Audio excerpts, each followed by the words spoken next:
Hello and welcome to Inside Sports. I'm your host, Todd Blackstock. We have an action-packed show for you today as we'll catch up with Hall of Fame writer Rick Hummel to discuss different eras of Cardinal baseball. Julie Gampp from Gift of Adoption will join us in studio to discuss how the trending sport of pickleball is benefiting children in need. Angella Sharpe reports from a big league charity event with Cardinals icon Adam Wainwright. So we've got this and much more coming up next on Inside Sports.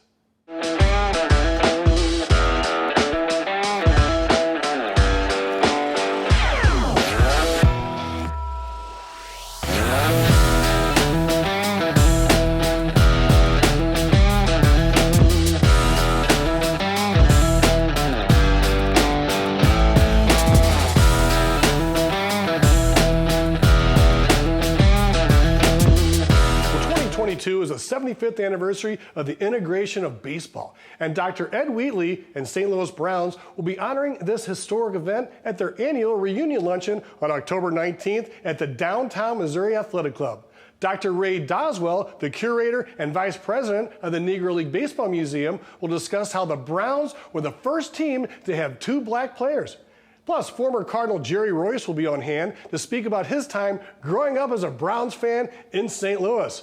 The door is open at 11 a.m., and if you would like to attend this event, please contact Dr. Wheatley and mention Inside Sports on STL TV and STL Browns at swbell.net.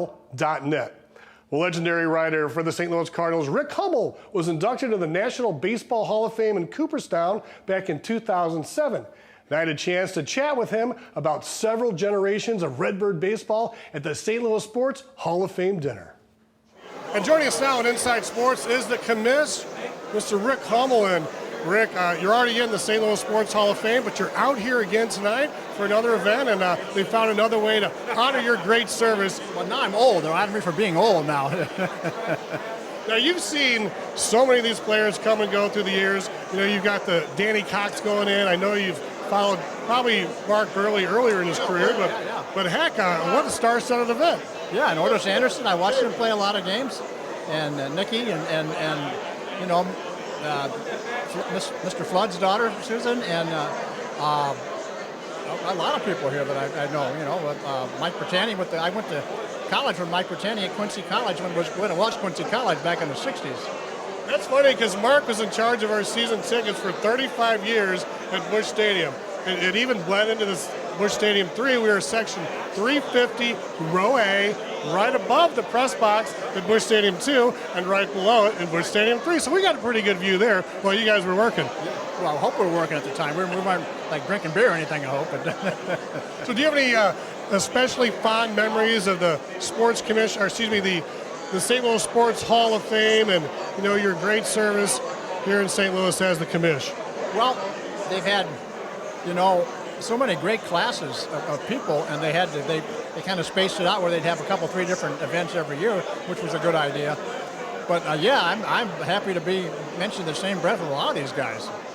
So with all the Cardinals World Series that you've been a part of and seen, was there any of them that were a little more special than the other? Because you know they're all great, but was there a twist or a turn or a story that was really the most compelling, or maybe a couple of them? Well, in 1982, when they beat the Brewers, that was a fun series because the cities were both the same. They had their beer, and St. Louis had its beer. And the fans were really nice in both places. And the end of the series, you know, Bruce Sutter had this great split-finger pitch, and he wanted to throw a fastball past Gorman Thomas.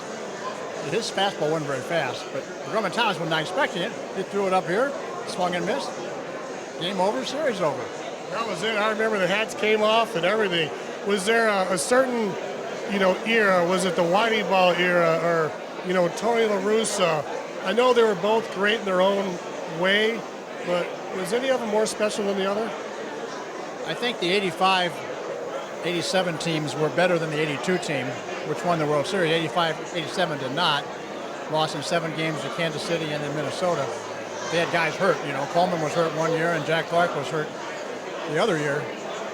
They played a different game than anybody played. They ran the bases on artificial turf. They'd steal. They'd take extra bases. They'd make you make mistakes in the field.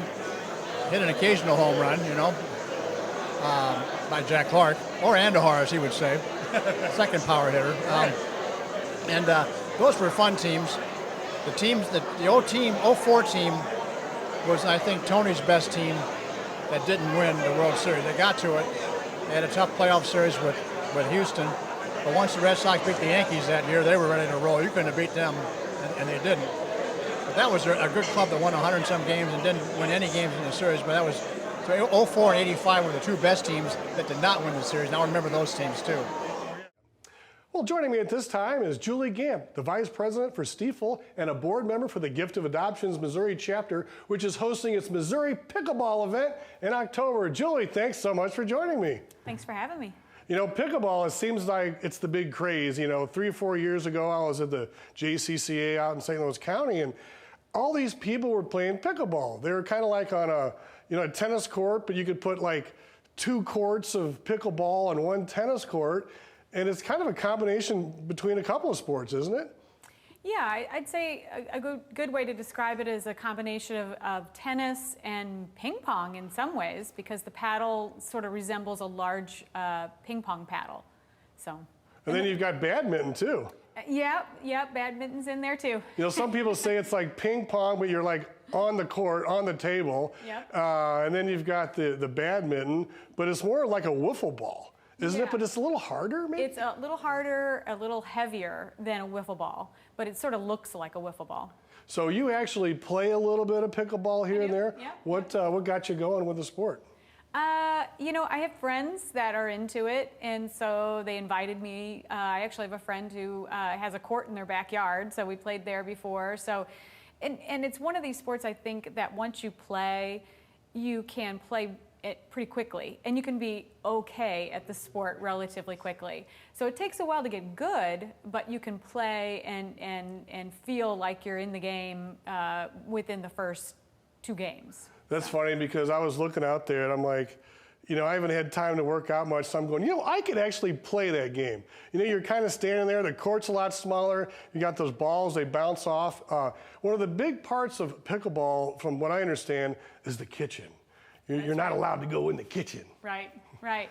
Yeah, I think that limits people, their ability to be able to sort of smash the ball. So if you have to wait for it to bounce before you can go in the kitchen, because if you get really close to the net, you could pretty much direct the ball and smash it at the other team pretty quickly. So what is the kitchen? It's kind of like the area from like the net? Yep.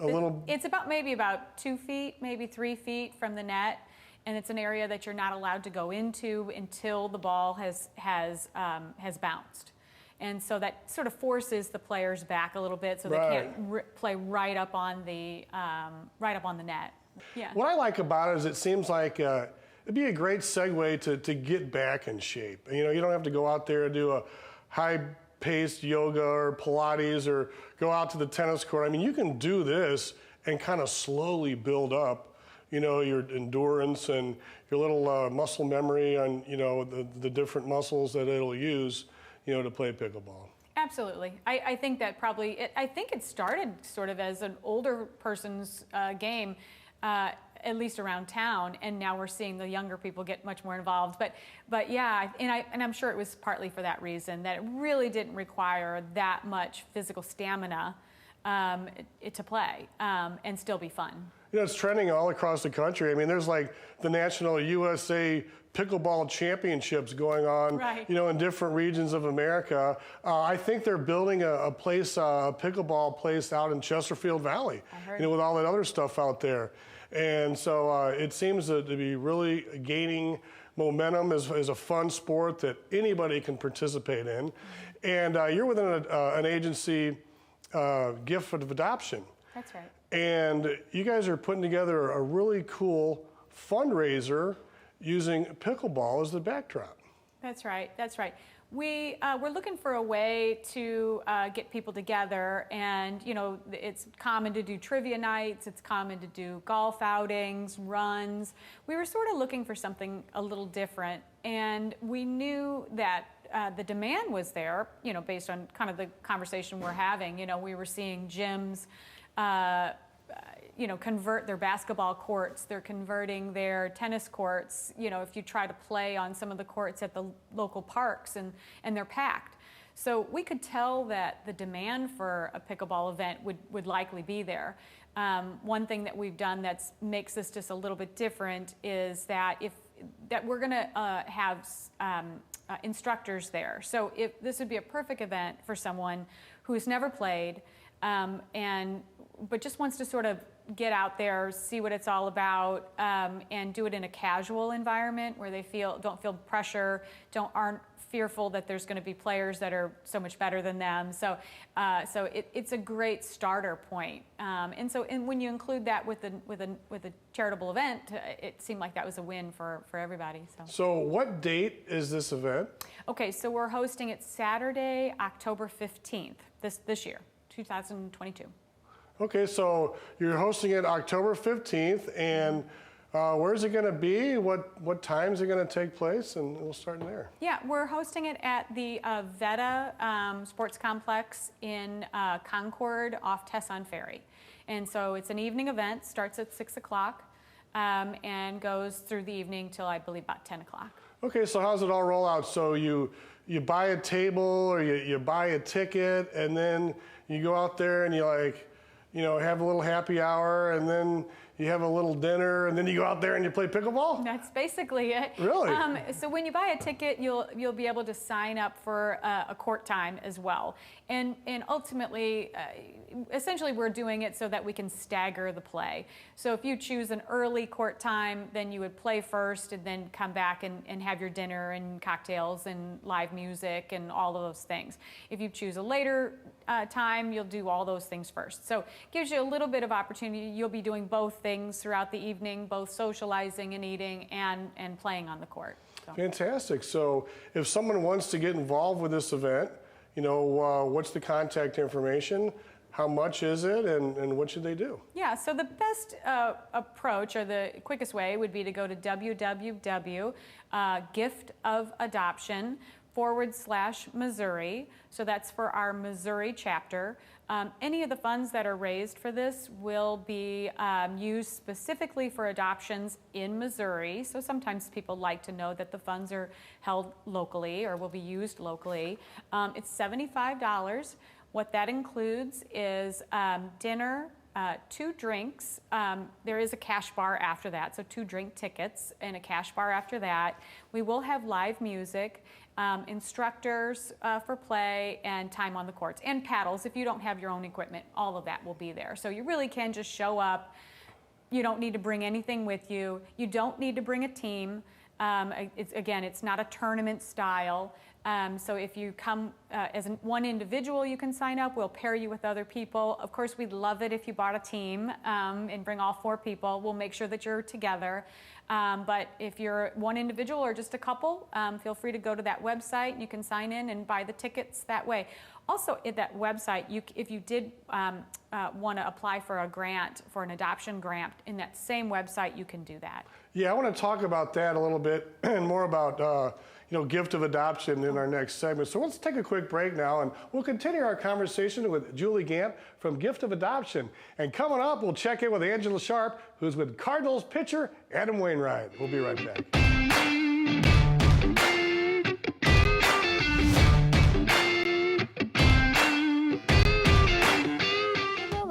Do trees tell each other stories?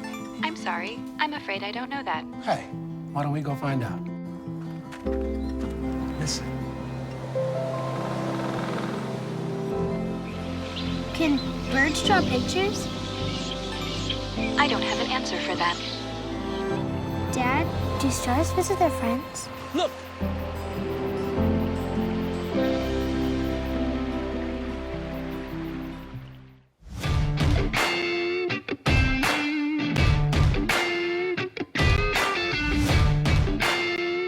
And welcome back to Inside Sports. I'm Todd Blackstock. Julie Gampp joining me from she's a board member of Gift of Adoption, and we're right in the middle of the conversation, Julie, and I wanted to ask about the adoption situation because the pickleball event on October 15th in South County is going to benefit the adoption of children. I mean, it's such a crisis in the United States right now, and you've got adoptions, you've got fostering. Is there a kind of a comparison between the two? And why are you going the adoption route?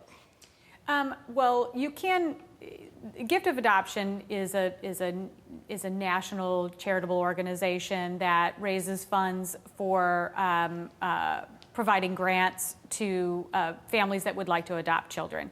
So whether you adopt through the foster system or through a traditional adoption agency, international or domestic, all that can be done through Gift of Adoption. And what we're seeing is primarily the expense of those adoptions. So an adoption can cost anywhere from $15,000 to $50,000. And so, the idea that we can raise funds that will provide grants to families that are interested is really an attractive part of the organization. So I guess basically if you're maybe a household, you've got a big house, you got a couple rooms available, or maybe you're an empty nester, the kids are off to school or moved out, and you're feeling kind of lonely, you could adopt, or heck, if you live out in the country and you got some land and you need some help on the farm, but it seems like it's a great opportunity for people you guys help compensate them a little bit or maybe reward them for doing a good deed. Yeah, I think because of the actual cost of it really would be applied to the costs associated with it. So depending on what the circumstances, our grants are different sizes depending on what is needed. Our first line is for children who are at most risk, so children who maybe have health issues or getting close to an age where they can no longer be adopted, so older children, family, sibling groups, those types of things. So we first look to those groups because they tend to be the most vulnerable, and then, of course, obviously we're open to providing grants for all kinds of adoptions. So the grant's more for like the initial cost. It's kind of like, so you don't have to pay the $15,000, or it kind of helps compensate a family so they could, put a down payment down, and not have a huge mortgage. Yeah, well, yes. Usually our grants step in when the family is a little further down the road, when they've already sort of assessed, they've already done their home study, and they're a little further down the road and they've identified a child. So it's usually the grants come a little later in that process. But yes, it is designed to, families who try to adopt many times raise the funds through many different sources. So they do their own fundraising. They may mortgage their house, as you mentioned. They take out of their retirement plans. They have family and friends who donate money. So because of sort of the hurdle of those dollars, you can imagine most families to come up with even $15,000, but all the way up to $50,000 is really quite a hurdle for people. And so if we can come in and sort of reduce that burden. Fantastic. Well, is there anything else you'd like to talk about with Gift of Adoption, with the event coming up, or anything I may not have touched on? I might offer that we did lose a couple of our board members last year. So if this is something that tugs at anyone's heart and they're looking for a way to sort of serve the community and get involved in something, feel free to also go to the www.giftofadoption.org/Missouri. There is chapters all around the country. So if you're seeing this and you're not in Missouri, there's a chapter probably close by you. And you can join the organization. We're an all-volunteer organization, so all of the funds that we raise go directly to these grants. And we'd love to bring some more people on and see if we can get some kids matched up with their forever homes. So October 15th. October 15th. Come on out. Come on out. Do it early. There is a limited number of places. That is a pretty good size place, but we do expect a pretty good size crowd. So I would say go sooner rather than later and get your tickets. And the website, once again, or phone number, contact information? Sure. I'd go to the website. It's www.giftofadoption.org/Missouri. And as a vice president with Stiefel, if somebody would like to maybe get some information on their investments, how would they get a hold of you for that? Yep. In my day life, my day job, I provide financial planning to families and businesses. So if you'd like to contact me for that, it would be Gampp. My last name's spelled with 2 P's, so it's GAMPPJ@stiefel.com. Well, Julia, thank you so much for joining us here in Inside Sports, and good luck with your pickleball tournament. We want to hear all about it. Thanks for having me. Maybe we'll have to come out there and check it out. You should sign up. I might. All right. Well, this time, let's send it over to STL TV reporter Angella Sharpe, who's at another great event with Cardinal pitcher Adam Wainwright. That's right, Todd. I am out here in front of Grace Meet N3, and you can see there's a bunch of Cardinals fans behind me, and there's not a Cardinals game today. That is because Adam Wainwright is inside taking orders and taking photos with fans. 10% of what they make today is going to Big League Impact. So I'm going to go chat around and see what we can find out why all these people wanted to show up today.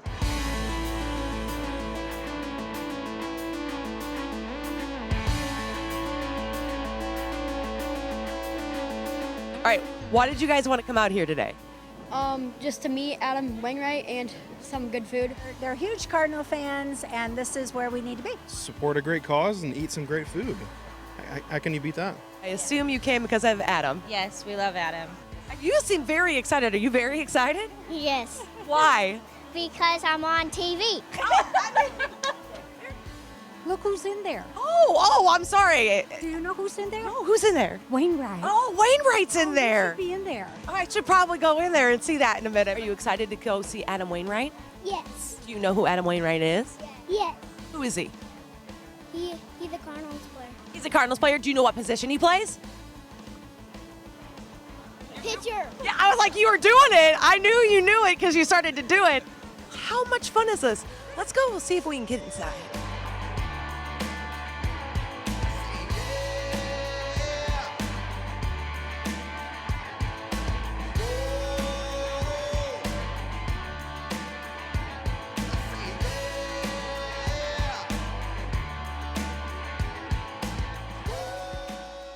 This right here is Keith Brooks, the executive director of Big League Impact. Now, us Cardinals fans, we know everything about Big League Impact, but for somebody who might be new, can you kind of give us what does Big Impact do? So Big League Impact works with Major League Baseball players all over the league to help them to live out their charitable goals, raising funds, and getting those funds in the hands of those most in need around the country and around the world. And Big League Impact was started by Cardinals pitcher Adam Wainwright in 2013 with his brother Trey to live out that mission. We're fortunate in this country that our basic needs are available to us, especially running water. We have access to food for the most part, but that's not the case for everyone. And so Big League Impact strives to bridge that gap. He and his brother Trey started Wayno's World actually in 2013, but realized immediately that his teammates had big hearts just like he did, no surprise to him, and wanted to get more of them involved. And so Big League Impact expanded to not just help meet Adam and Jenny's philanthropic needs, but also players around the league. Adam loves the place, so it was just a win-win to have them host us on the day that they would normally be closed and give fans a chance to engage Adam, giving back to the community, which is what he does best. And I'm sure you weren't surprised to see the long line of Cardinals fans waiting in line on a non-game day. Not at all. I mean, Adam is who he is. He's passionate both on the field and off the field, so he gives us his everything when he's on the field, and when he's off the field, he's always giving back to the community, and fans know that, and so they come out to support Big League Impact, and we're extremely appreciative of the support that we get. Yeah, so we're here today at Grace. And Gracie's doing a great job supporting Big League Impact, our charity that we started in 2013.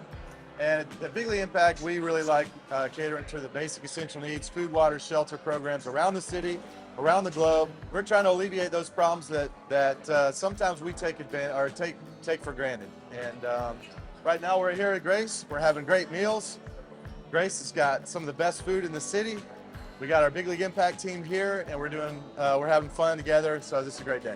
St. Louis has always opened their hearts, always supported us so well. We appreciate and love being here. At Big League Impact, our big motto is serving people, and that's what we want to do every day, and that's what we came here to do. Now, when you were in line, what had you planned on ordering?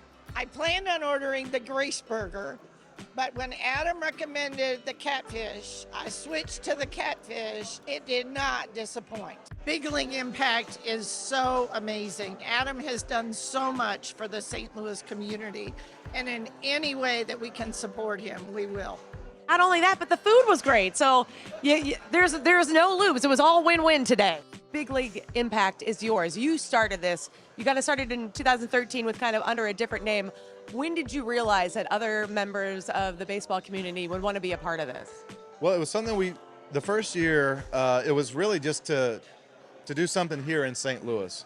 But the idea that we had the fantasy football event, everybody had such a great time. We thought, you know what, everybody in Major League Baseball plays fantasy football. And so we started thinking, well, there's a lot of players that would get involved with this. And since then, we've branched out into helping lots of different charities with players across Major League Baseball. And one of our passions at Big League Impact is helping players around the league realize their platform and go out into their own communities and the things that they want to do and support, really empower them to go out and do great things. And you guys have been doing great things. You do the karaoke every year. Is it important for you to have these different types of charity events so other different people will come? Well, I just think it's fun to do unique and different things, you know. Like this event is really cool. We do the fantasy football event. We've done karaoke things in the past. We have top golf events. You know, we like getting out there. I like going out there and doing things that I have fun doing anyways, but also being with people in lots of different formats, and because everybody has different wants and needs and hobbies, and it's good to kind of cater to all that. Make it all work. And, you know, Major League Baseball players tend to have some of the biggest hearts of the sports athletes. Do you see that a lot just in your everyday life? Absolutely, and we work with over 100 baseball players across Major League Baseball at Big League Impact. A couple years ago, 2 years in a row, we did a meal program with the Garth Brooks Foundation. We served 4 million people 2 years in a row, so 8 million total people, 8 million meals were served. And through the pandemic, that was a great thing because a lot of people were going hungry when they couldn't work and they couldn't go to school and get the meals that they needed. That is huge. Tell everybody where they can donate if they weren't able to come out today. You can go to bigleagueimpact.org, and there's a donate now, or you can see what all the things that we have planned for the rest of the year and the things we're doing right now. Thank you so much, Adam. Appreciate your time. Thanks for being here, guys. You can tell Cardinals fans love to come out to support different events that Cardinals players put on. And you can see how much passion Adam Wainwright has for Big League Impact. It's been a great event today. I think people had a lot of smiles and a lot of fun. It's always nice to see the Cardinals on an off day out and in the community. Make sure you go to bigleagueimpact.org to check them out. For STL TV, I'm Angella Sharpe. Thanks, Angela. Wayno really loves giving back to the community. And finally, on the next Inside Sports, we'll take a look at the STL versus Everybody boxing event featuring St. Louis and Jiron Sutton and Golden Gloves champion Ricardo Gonzalez from Milwaukee. That'll be at the Broadway Athletic Club. For information on the event, call 314-675-1315. That's our show for today. We'd especially like to thank our studio guest, Julie Gampp from Gift of Adoption. And we'd like to thank you for watching Inside Sports on STL TV. Experience St. Louis.